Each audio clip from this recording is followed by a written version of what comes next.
Hey, spring is coming. It's almost here. One day in previous years, I was out planting, seeding actually, and one of the neighbors said, "Oh, you're a gardener. You have hope for the future." Because if you're planting a plant or a seed or whatnot, then the hope is you will perceive it grow and see whatever comes from it that you're looking for. And I thought that's an interesting way to look at this season. In native traditions, spring is almost always placed in the east. And I guess before I do that, I want to show you a slide, see if I can make it work.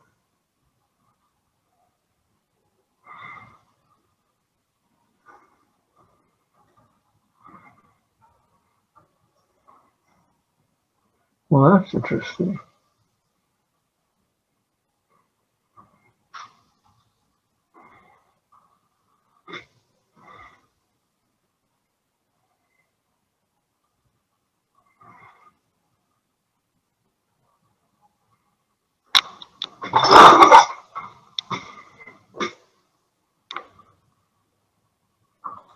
I guess I need to start here with screen share.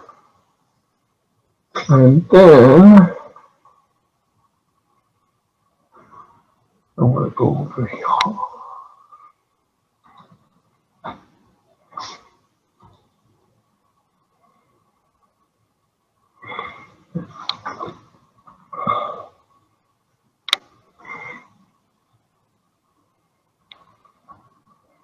Now, I am going to have to back up here and see if I can make this work.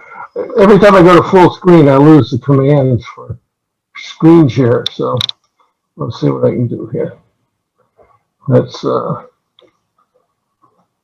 it's not there.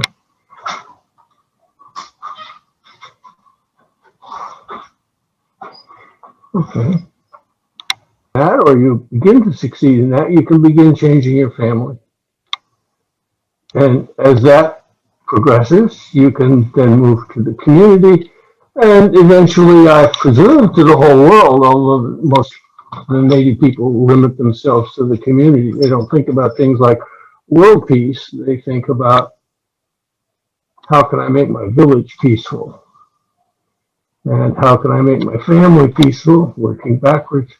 And how can I make myself peaceful? That's where it starts.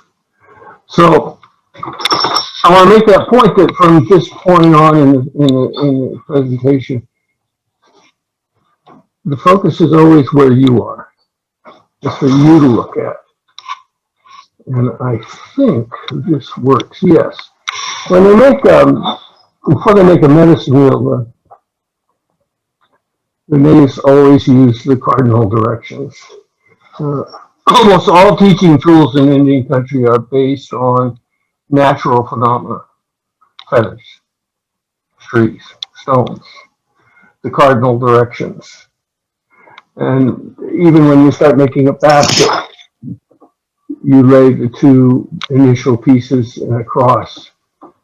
And the grace mystery is perceived in the center, and you're there. And then you build the basket up from that, so that everything is spiritually oriented. And part of the difficulty that I have explained the native point of view is that it's in the language. And I have real difficulty personally changing it. In English, when I say brother, everybody knows I'm talking about a male. If I say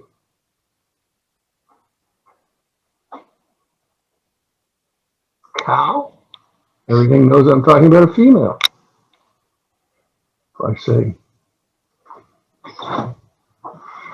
guy, everybody knows I'm talking about a guy, a male. And the thing is, in Indian country, they don't have those distinctions in their pronouns. So when I say something like bear, or wafoos, which is a rabbit, the implicit meaning is spirit. This is an object which has a spirit. And all their behavior flows from that, all of it.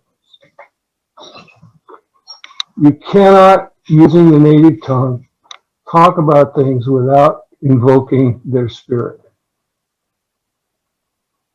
They have problems when we come to the Western world, the English-speaking world, with all the tools. We have a lot of things that they think are dead.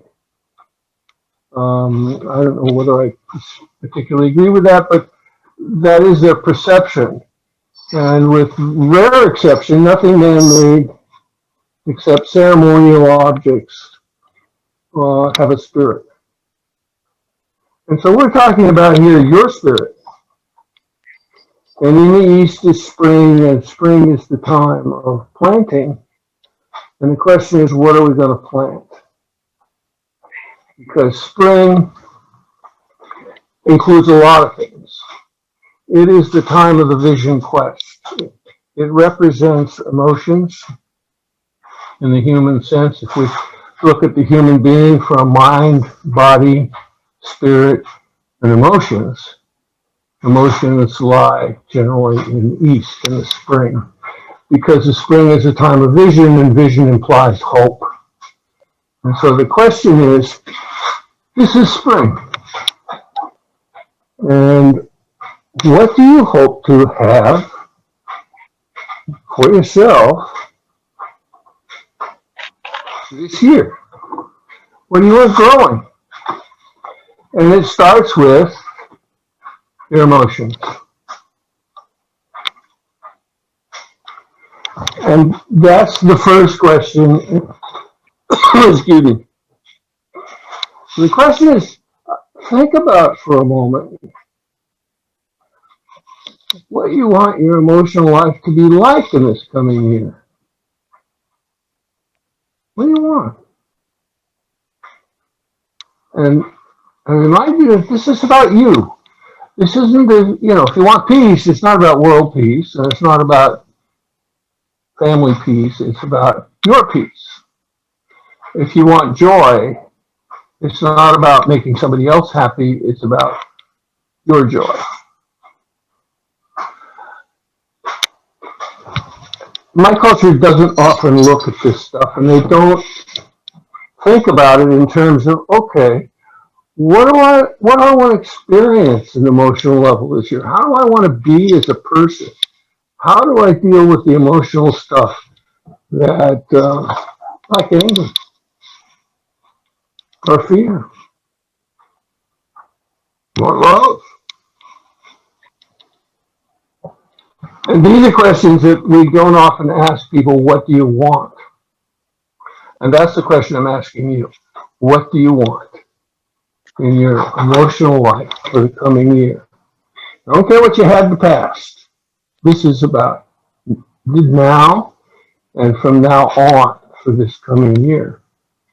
In some ways, you can think of it like New Year's resolutions, except I hope these are things that you actually really want and are prepared to put some effort into. So my first question then for you guys is,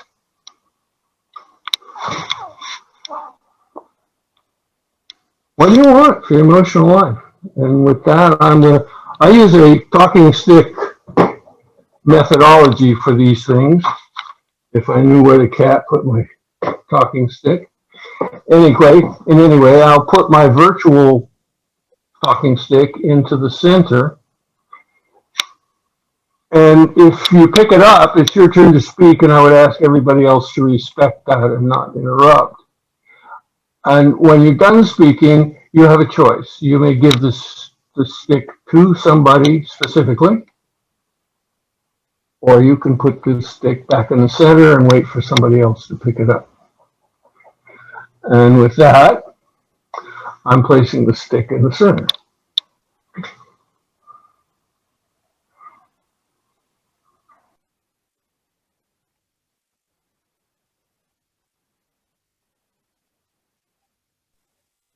Hi, I'm Randy. I would like more acceptance of my emotions and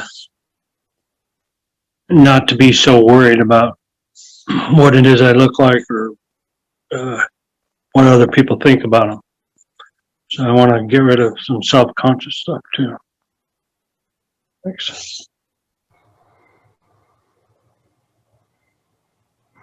Okay, I want to encourage you to make notes while you're doing this because it's easy to forget, what you want. And this applies to all of you. If you just, if you really want something, make a note so that when we go away in an hour or so, you've got a record of what you've said, even to yourself. You don't have to share it necessarily, but make a note. All right, so the stick's in the middle.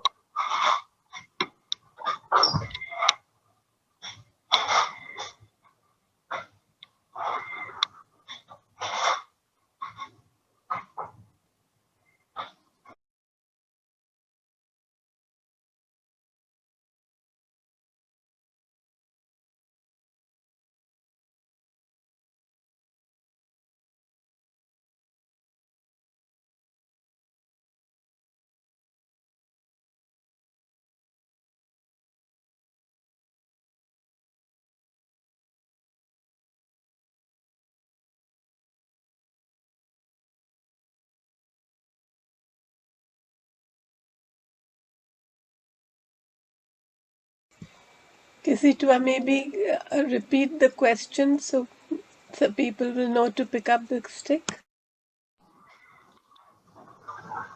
Oh.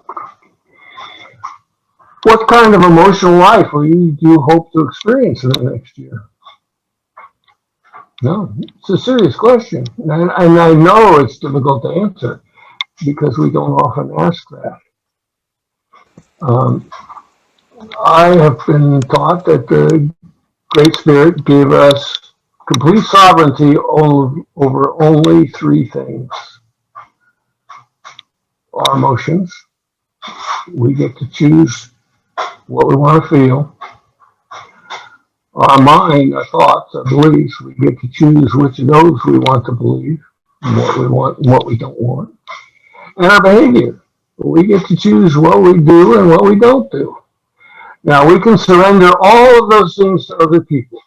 I'm well aware of that, and we often do. When we say, "You make me mad," pretty clearly, I have surrendered my emotional state of anger to you. And you can just invoke it anytime you want. And it becomes difficult to learn how to deal with that. But the question is, what do you want in your emotional life for the coming year? What are you looking for?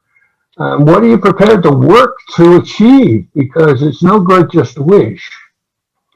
But first you have to have a vision. What is your vision for your emotional life? What seeds are you going to plant to grow into what you're hoping to harvest this year? Satisfied? Does that answer the question?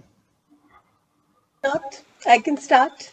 I Okay. pick up the stick from Randall, who kindly placed it back in the center. Randy. Um, I had recently a challenge and I wanted to work on that, and that was that I was feeling very overwhelmed and anxious. And so I would have said that I wanted to work on that. But I'm feeling calm now. So that's why I was also hesitating to answer. And the reason I'm feeling calm is because I started working on it. So you're right that you have to do some work on yourself.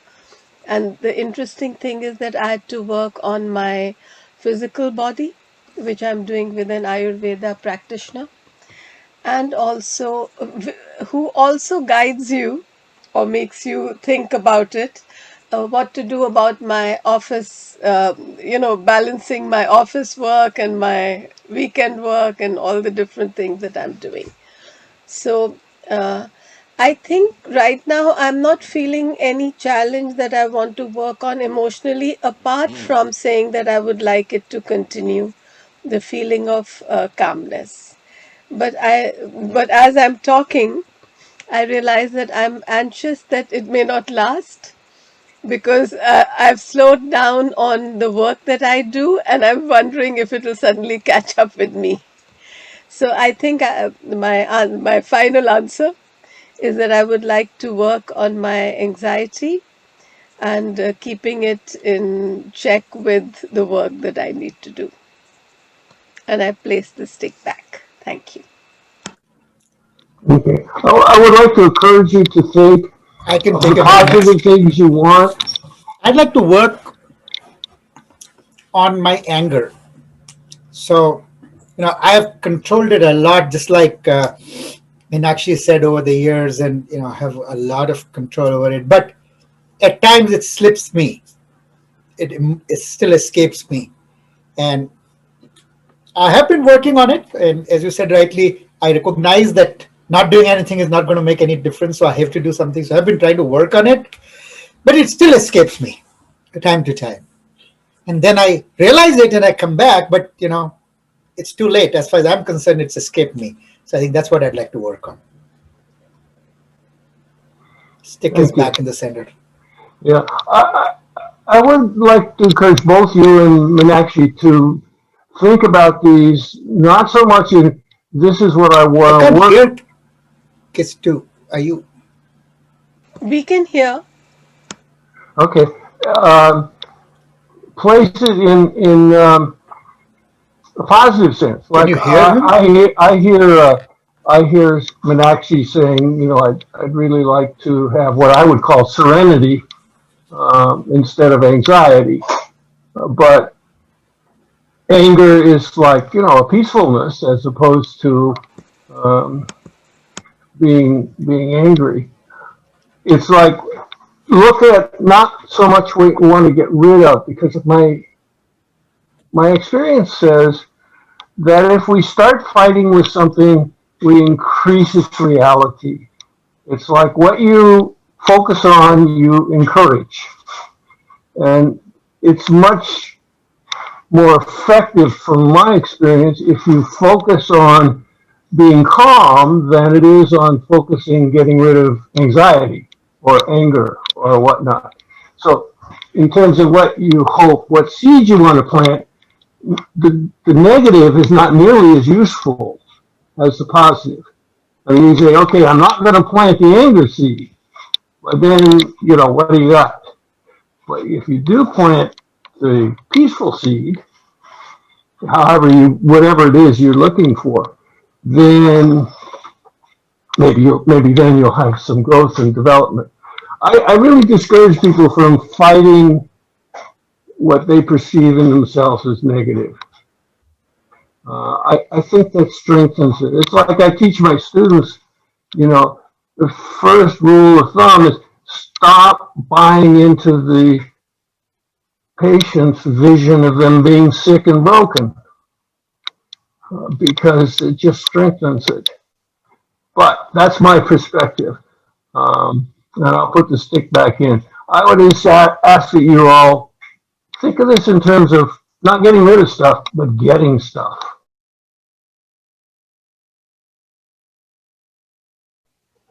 I take the stick and I would like to bring more joy. I feel like I need more joy in my life, so I will put seeds for joy. I put the stick back. What kinds of things bring you joy?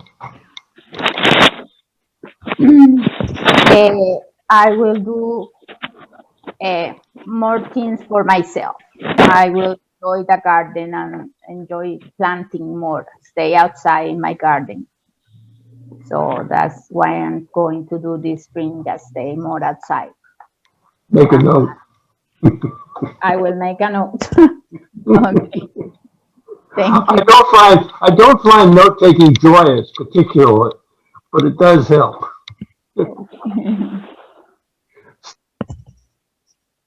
Okay. So I put the stick back. Mine is the same as what Anna said. I would just say the same thing. Yeah.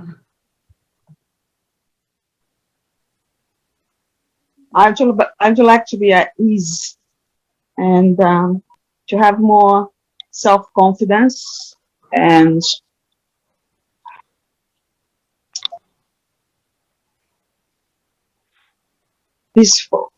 peacefulness and compassion, self-compassion.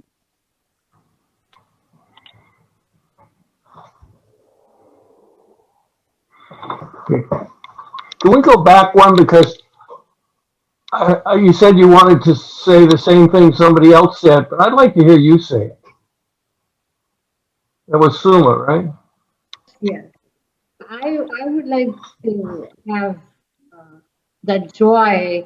I just like to have some time with plants, and then I love gardening and doing stuff that I like, that I never get a chance to do all the time. So that's what I want to plant the seed for. So, yeah. Okay, thank you. Stick in. Are you done?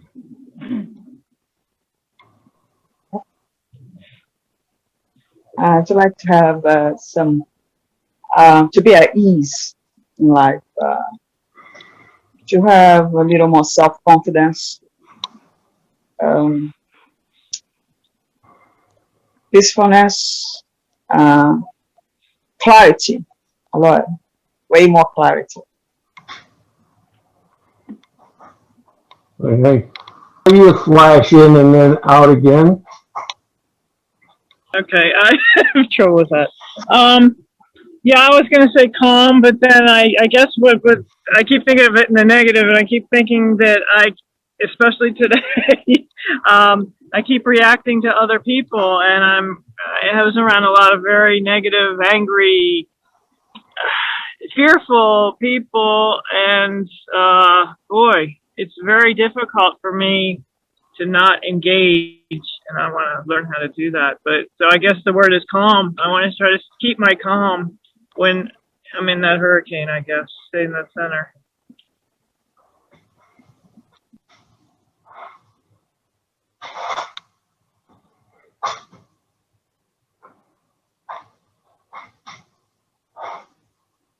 Are you finished?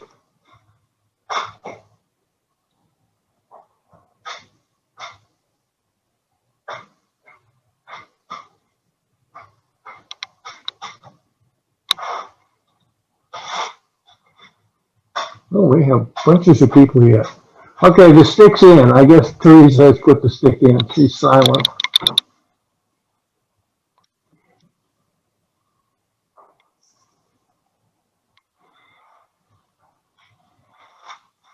I'll make a comment here about anger. And I think there's a lot of what people have said deal with that. We do surrender our emotional life all too easily. And the English language actually encourages that, which is difficult. Our entertainment encourages it. I cannot count the times that I hear people say things, well, I just want to make you happy. And you really can't, happiness is an inside job. Other people, you have to make yourself happy. And people, say things like, you make me mad. And that's a surrender of that emotion. And it doesn't have to be people. It can be a car breaking down. It can be, a rock on the road. It can be all kinds of things. And we get angry. My experience is that particularly with people, we often, they don't meet our expectations. And the problem isn't that they don't meet our expectations. The problem is we have expectations. If you have expectations for other people, there's an assumption there that you know what's best for them. And it's taken me many years to learn that I really don't know what's in the best interest of other people. I just don't. But it took a lot of releasing of my own arrogance to come to accept that. I was just ignorant. And so, I thought I knew what was best for my wife, and I thought I knew what was best for my kids. And I found at one point I thought I knew what was best for the entire United States. And that's when it suddenly occurred to me that maybe I was taking responsibility for a lot more stuff than I really was capable of dealing with.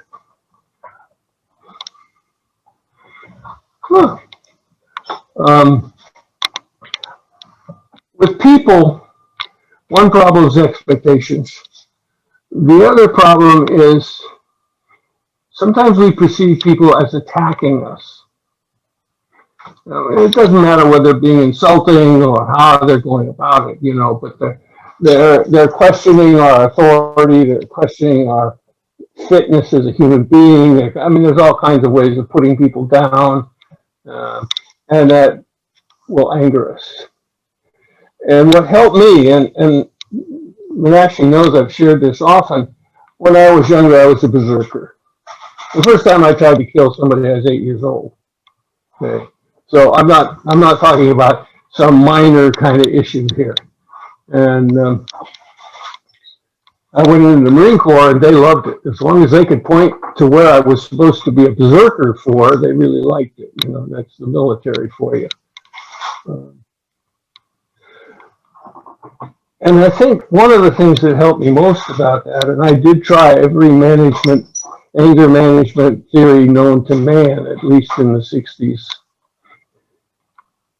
And nothing really worked until a really smart person who became one of my teachers said, "Casita, what are you afraid of?" That's a really interesting question. Because what it does is it takes the focus off the person that is angering you. Because you can't change them. There's nothing you can do about their behavior.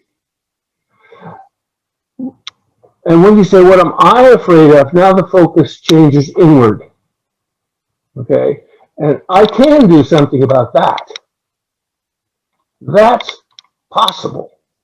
But if you make me mad, I got to tell you, there's nothing I can do about you. There just isn't. I don't have, and I haven't been given the gift to control other people. I just haven't. And I have been given the gift of the ability to control myself, which is a really difficult thing to accept because it lies at the core of what we call responsibility. And now we're talking about responsibility to ourselves and however we define that.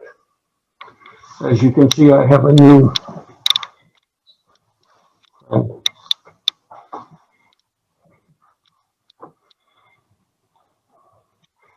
you need to get down, kid. Come on. There you go. Anyway, my experience with people who are attacking us as we perceive it is that they're afraid. That's why they're doing what they're doing. There is hardly a human being alive who does not believe or understand that the best defense is a good offense. And so if I want to protect myself and I'm feeling threatened by you, attacking is a viable way of feeling safer. It's not very satisfactory in terms of relationships, but it is satisfactory in terms of we feel better, like we're better able to take care of ourselves. But if we stop the perception that they're attacking and understand they're afraid and they're defending themselves, it allows our response to be different. Because what do you do when someone's afraid? That's what you see. And we all know pretty much how to do that if you're dealing with a child. You know, you hold them, you hug them, you reassure them until they calm down. And that doesn't work very well with big people. You know, it's really hard to wrap you up. In fact, you might get accused of sexual abuse if you're not real careful when you're a guy. But it does change the way you think about it. If you don't need to defend yourself because he's not really attacking you, he's protecting himself because he's scared to death, maybe you can do something to alleviate his fear. And that, you can't do that and be mad at the same time. Our minds don't work that way. Right? So we have the chance, and trust me, this is a learned process with a learning curve like anything else. You've got to practice in and practice in. You're going to screw it up. That's the way of life. But it does work. If you keep it up, you will learn to stop being angry at other people. You will. I promise you that. But you've got to put it down. This is the seed I'm going to plant. I'm going to change the perception of the way I perceive what's going on in the world. And I still find things that get me. They just do. You know, I'm still working on it. I'll be 83 in less than 2 months. I'm still working on. I'm pretty good now. Most things they just irritate me. I've lowered the level of my fear to where I don't get so angry as I used to. I don't break things. I don't throw things. I don't hit people, all of which I used to do. You know? And I've never had anything else work as well for dealing with anger. I can't say it'll work for everybody, but I can tell you that as a guy who's tried managing his fear, his anger by cleaning baseboards with a toothbrush and breaking bottles instead of heads, and none of that really helped. They helped change what I was destroying or cleaning up, but they did not help the anger going away. All it did was change what I did when I was angry. I was still angry. When I started looking at what I feared, I stopped being angry. And I annoy my students endlessly when I say the people who get under your skin are your teachers. Respect them. Be grateful that they are getting under your skin because they're teaching you the areas you have surrendered control over. They're teaching you the unhealed portions of your psyche. And I know that's not popular, but I also know that it works. And that, why am I seeing all this? I thought I had speaker view. I do. Why am I not seeing myself? All right, let's try this. Okay, so we got a lot of people we haven't heard from yet. Cree. Andriana? Did I say that right? That's right. Okay. What kind of seeds for your emotional life would you like to plant for the coming year? I just want to be in flow with life. What you said about anger is like I don't want to be affected by the external so much. I'm been in times when I'm going flow and it's like you're in a high, in a natural high. Mm-hmm. And everything, the good and bad, you accept that in such a grateful way. So I want to be able to always go back to that. I have my moments where I'm in flow, but it's not that often. As we know, we get caught up sometimes with emotions. So my emotional, ideal emotional life is to be in flow. And so I see the noise outside and the emotions of and reactions of others, but they don't affect me so much. So that's a question of both focus, which I'm not sure whether that's emotion or not, but patience. It sounds to me like when people say, go with the flow. But it's also part of being in the moment and being in the now, being in the present. We have these sayings that we don't associate exactly what they mean. I have a friend that keeps talking about the space of no words when he tries to get into this stuff. It's interesting that you mention that, because what you're talking about is what the Indians and Cree perceive as the gift of the Orientals, the yellow man. The ability to sense time and when it's right to do whatever you're going to do in a natural way.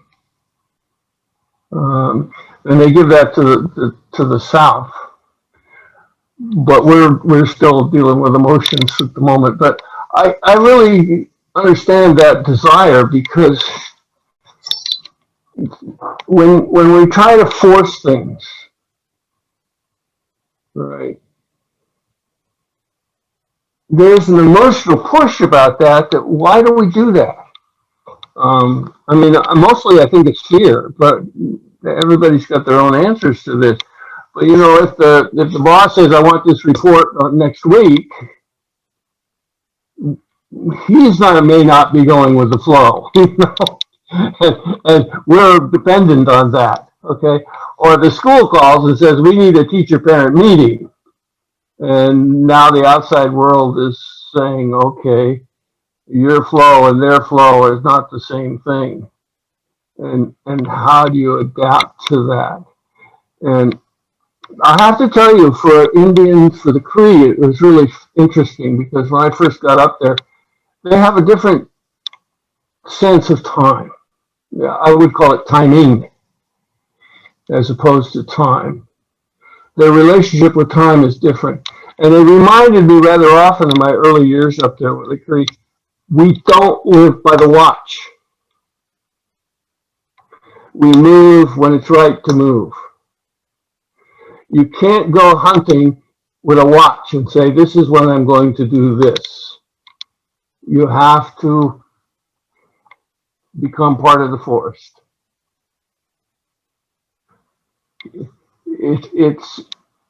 It's a completely different way of life. The first time I was invited to a sweat on a Sunday from a fellow at work.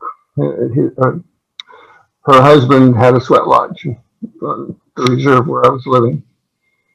And I did a very English-speaking thing. I said, what time? Oh.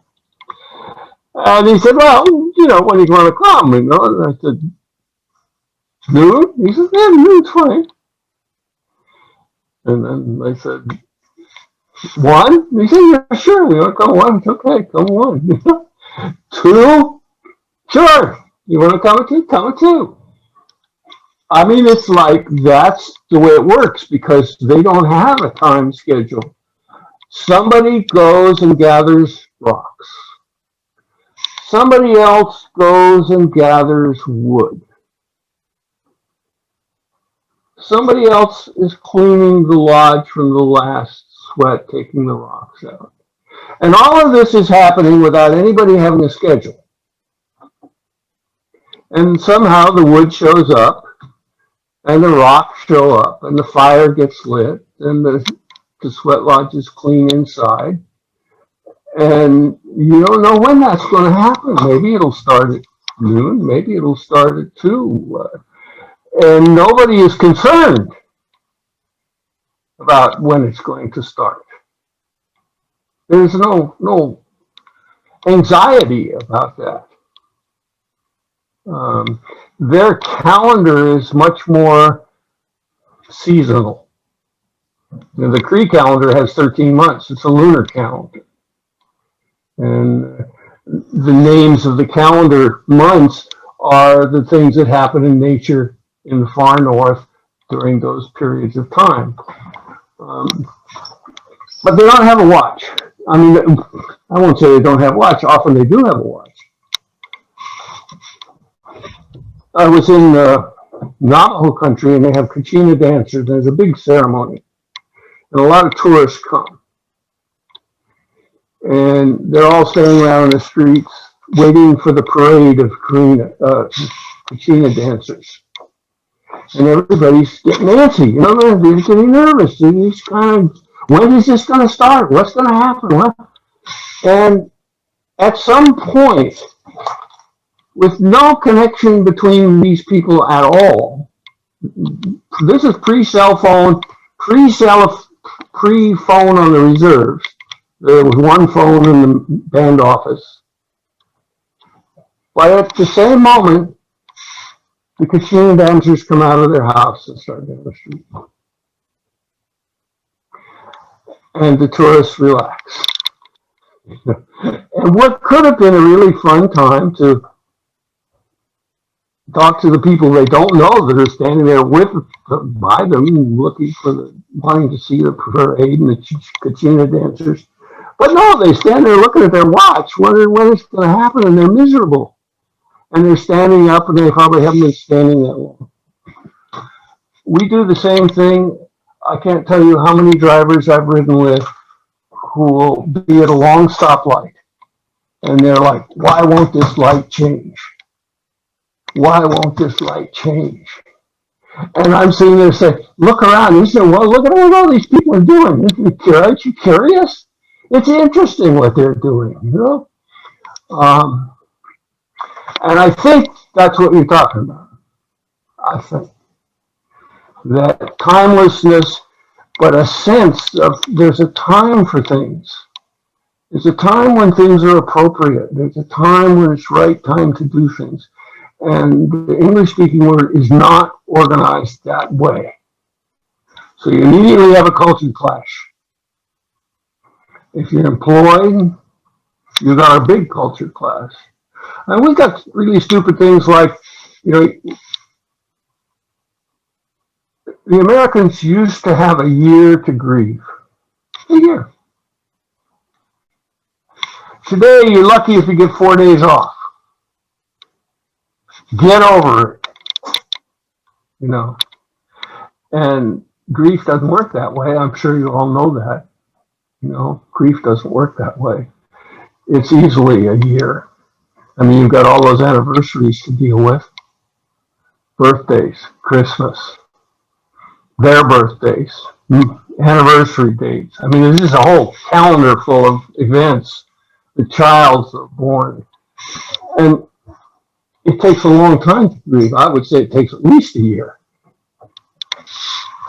And the Longhouse people on Vancouver Island take 4 years to grieve. And they have their final ceremony on the anniversary of the death, 4th year anniversary of the death, and they have a huge giveaway. And the whole community is there, not just the family. The entire community is in the Longhouse. And they sing and they dance. And the children are giving away silver 50-cent pieces, dollars. And there's a stack of linens, blankets, sheets, pillowcases, quilts, as high as this room. And the adults in the family are going around giving these things away to all the community members who are there. 4 years, not 4 days. So when talking about our emotional life, we have to think about the culture we're in and the conflicts and how we're going to deal with those. Because we can't just pick up and move and go somewhere else where everybody agrees with what we're doing around time. That's not the way life works. We're here, wherever here is for you. And when you see these conflicts, you need to think Now, my elders, they were interesting. They really loved them. They would get really angry at the young Indians who used Indian time as an excuse for being late. I mean, it just infuriated them. They said, that's not what Indian time is about. Indian time is about going with flow. It's about respect. It's about dealing with life as it is. And they said, if you have an appointment with the English-speaking world, be 15 minutes early. That's their time, where that's respect for their culture. You don't have to live that way when you do at home, but if you want to talk to the Attorney General, you better be there when he says you've got an appointment. You want to see your dentist, you better be there when the appointment is. And they recognize that there's a conflict, or a difference, I would say, rather than a conflict. And they accommodate it by saying, look, there's two cultures, we respect them both. We're going to do it our way, in our environment, in our home, in our hunting life, in our gathering life, in our powwow life. But when I got to deal with a white man and I got to go to a class at a college, I got to be there when the class starts. And there's not a choice about that. But for them, it's not something they force. It's something they do out of respect. They respect the other culture without becoming enslaved to it. And that's the important difference. You don't let my culture enslave you to its time senses. You need to know what it is, and you need to be able to live with it, but you don't have to force it into your soul and become like the people who grew up with that culture. No. Okay, we still got people who haven't said anything. Marco Lund. Teresita. Who is AKJ? Come on, people. What kind of seed for your emotional life do you want to plan for the next year? AKG is my other phone, so he's not a real person. I already so. I hear you. It's funny. People, places, and things, they can all get under our skin. All of them. And I've come to enjoy it. I mean, you saw me fumble around trying to get started. I hope you noticed I didn't get anxious about it. I hope you noticed I was perfectly willing to look like an idiot trying to figure out how to get that thing to work. Okay. Now, part of that is, and I have to remind some of my students that say they want to be like me, and I say, hey, I have at least 25 years more practice than you do. This is not instant change. This is a process of our own development. If you look, how am I doing on time? I'm not paying attention to the time.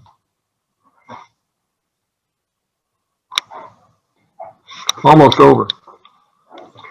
I can stay later if need be, but if we're looking at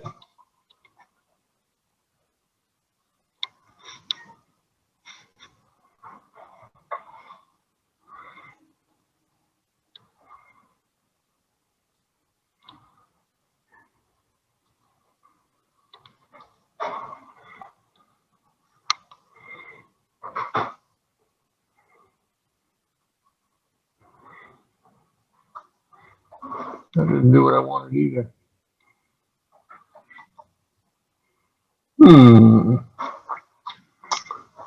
Stop sharing.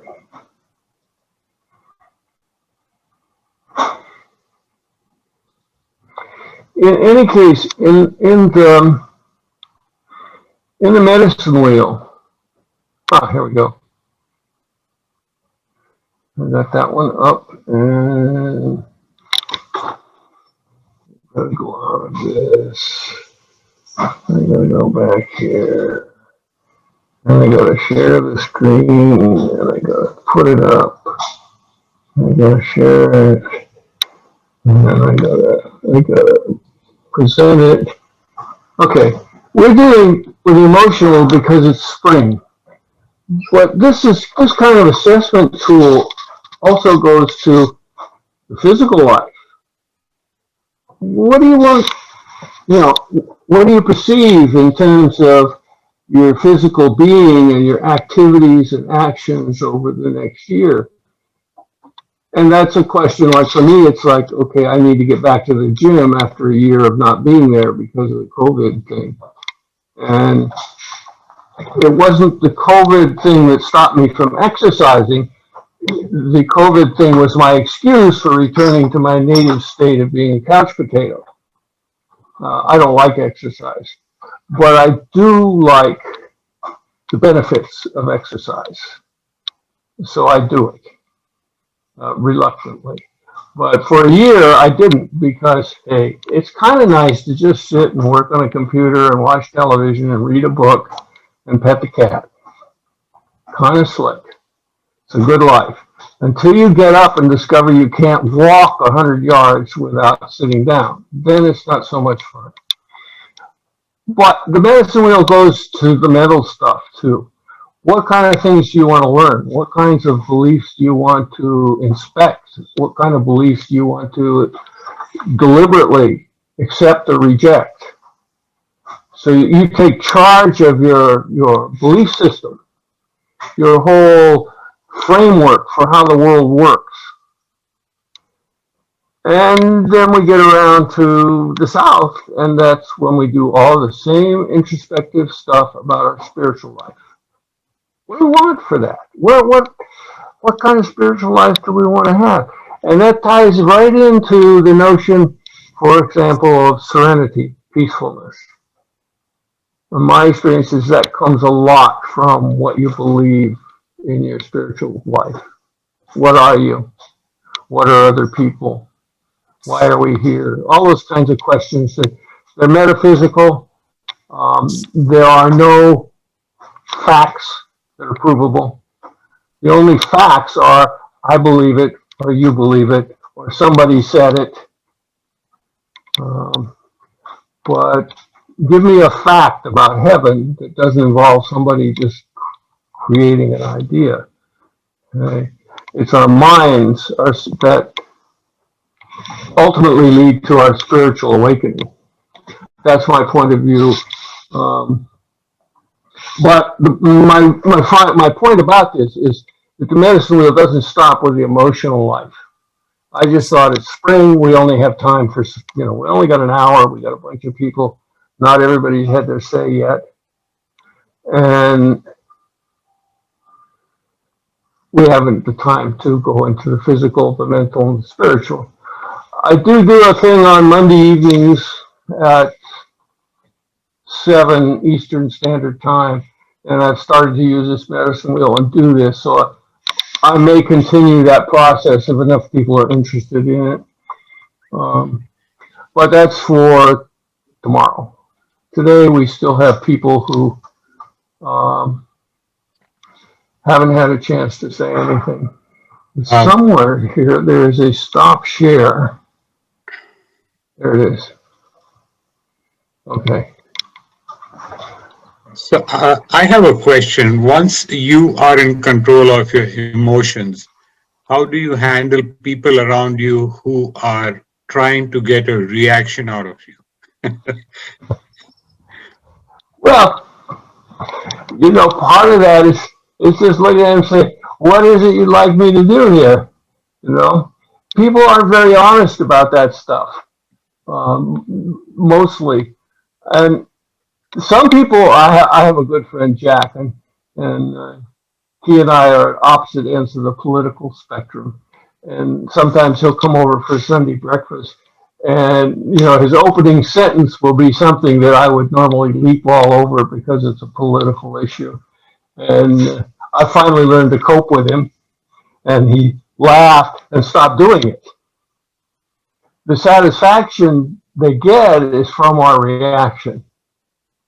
Now, I am a recovering alcoholic.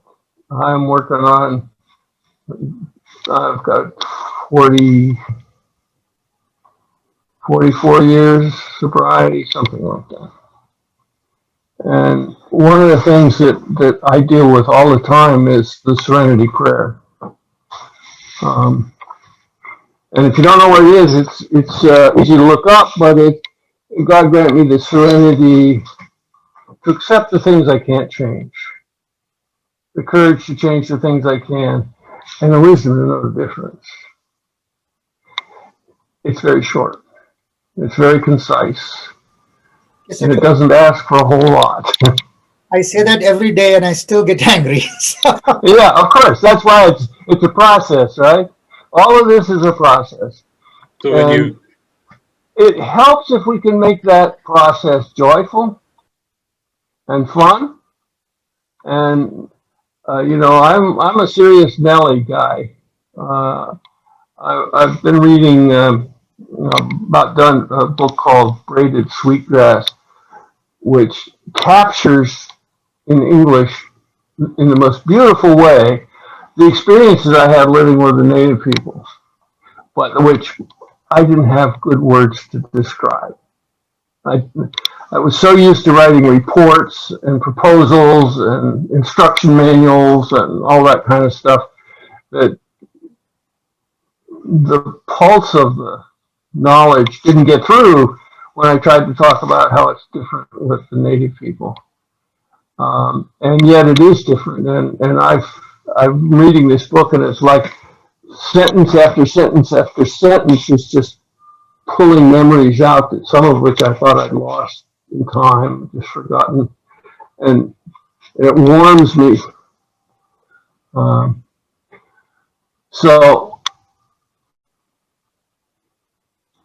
it's amazing how externals can open up our own internal processes. Um, but you have to be willing to look. You really do have to be willing to look. And you really have to be willing to stop blaming other people for other people, places, or things, for the way you behave, the way you feel, and the way you think. Those are yours to control. You are an autonomous human being. You are free in that autonomy to give away your power. Part of free will. You want to let other people, places, and things make you feel whatever, take a drug. I mean, that's part of that process, right? I want to feel good, so I take a drug. I drink, I smoke pot, whatever it is.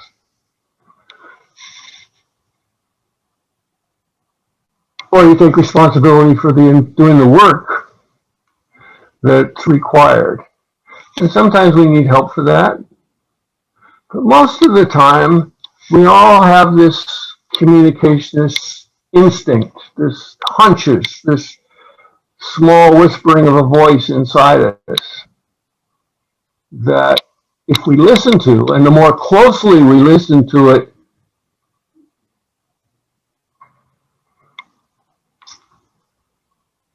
I think you'll find there's more joy, serenity, and love in your life. Just as an automatic response to listening to that inner voice. I remember something from one of the Conversations with God book, and God's talking to Neil Donald Walsh, and he says, the true Trinity is not Father, Son, and Holy Ghost. It's love, joy, and peace of mind. I like that. That really makes sense to me. And I have taken it upon myself to try and do things that only fulfill those three things. Bring joy into my life, bring love into my life, and by all means, bring serenity into my life. And with that, I'm open to questions. I'm going to stop preaching and stop teaching and open it up. Anybody have any questions? I'm open.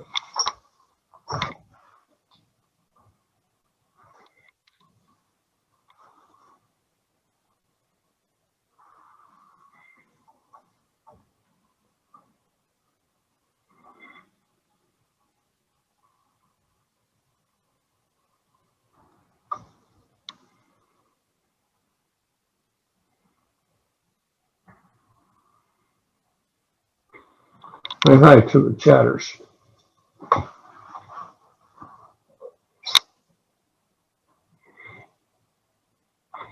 I really like feedback if I can get it. So anybody who's accustomed or appreciates the value of feedback, I'm one, and I would love to hear from you. I'm going Hi, to be this doing is this a Dayu. lot. This is Dayu. I heard only half of your talk. I didn't hear the first half, but I really enjoyed what I did hear. And I'm looking forward to watching the recording again because I couldn't attend the first half for personal reasons.